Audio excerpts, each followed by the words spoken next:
Hello sailors and welcome to Sail Smart Skills, where we're going to get a little bit more in depth into some of the manoeuvres you might find around stage 3 or stage 4 of your sailing career. Coming alongside is when a sailing boat normally goes up to a power boat, so they're next to each other to have a bit of hot chocolate, maybe a chocolate bar, or maybe just a chat. But it's a good way to stop, take a breath before you start sailing again. Now, with all seamanship manoeuvres, you can normally split them up into 4 sections. And these are plan, approach, manoeuvre, and escape. So plan, we need a plan. We need to know what we're going to do before we get there. Approach, now that's how we're going to get to the point of doing the thing. How do we get to that point in the best way possible? Manoeuvre means doing the thing. You might get there and have to do something. That's the point to do it. And finally, escape. Now, we always need an escape plan. A bit like James Bond, we need to know if it goes wrong or not exactly the way we want it to, how do we turn around and have another go? Plan, approach, manoeuvre, and escape. Next, we're going to have a little look at spill and fill. Now, this is the name of a technique that we use all the time in seamanship manoeuvres.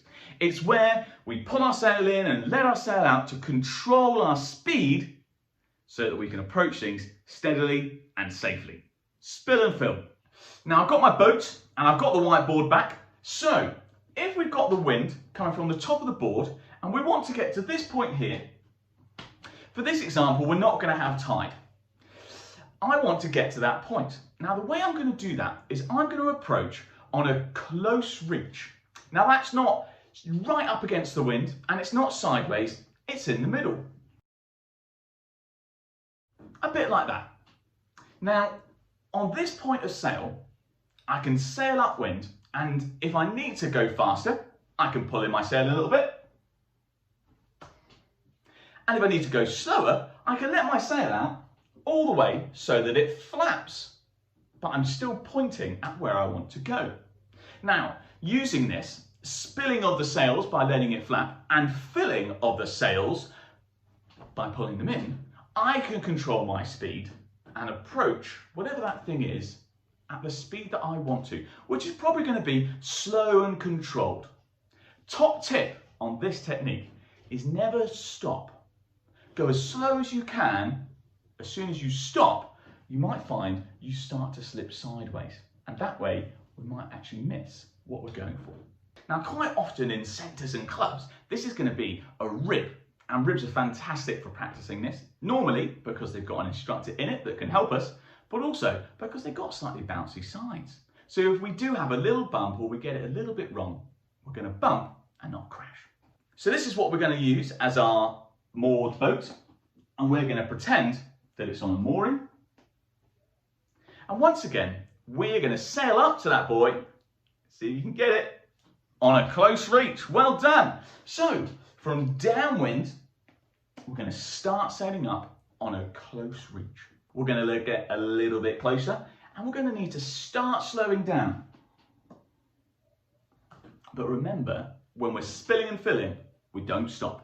For the final bit, we want to get right up and alongside. So we're going to have to continue a little bit of speed and turn and head up so our boat is parallel to the powerboat.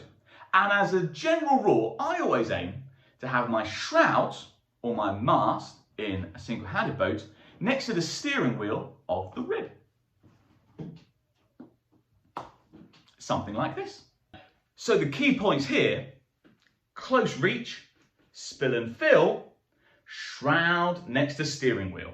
Now, not forgetting our last part of plan, approach, manoeuvre and escape.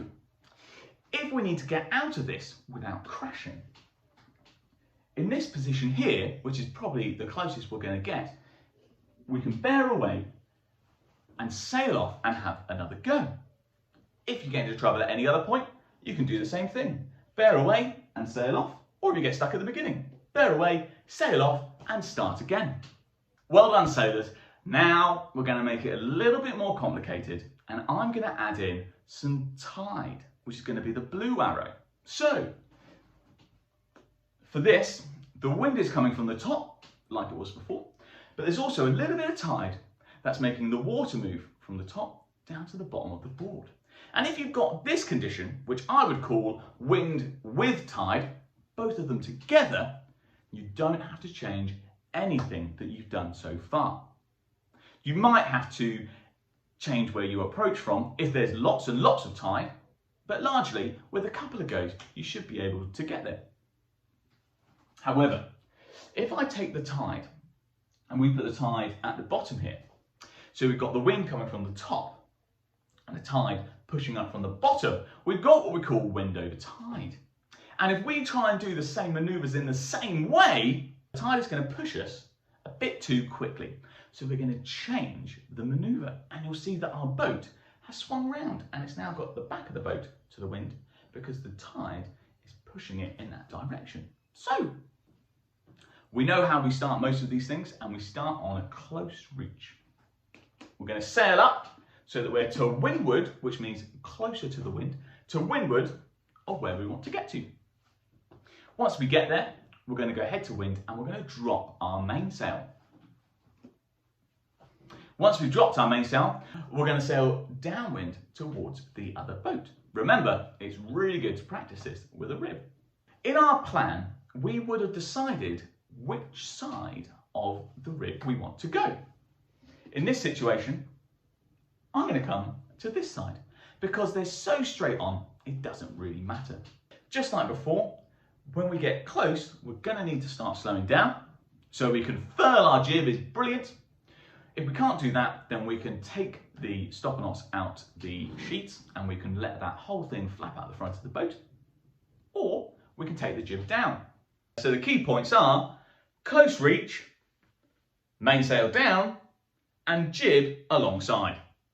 Good job, sailors. That's all for coming alongside. Don't forget to like, share and subscribe, and we'll see you again soon for another video. All the best.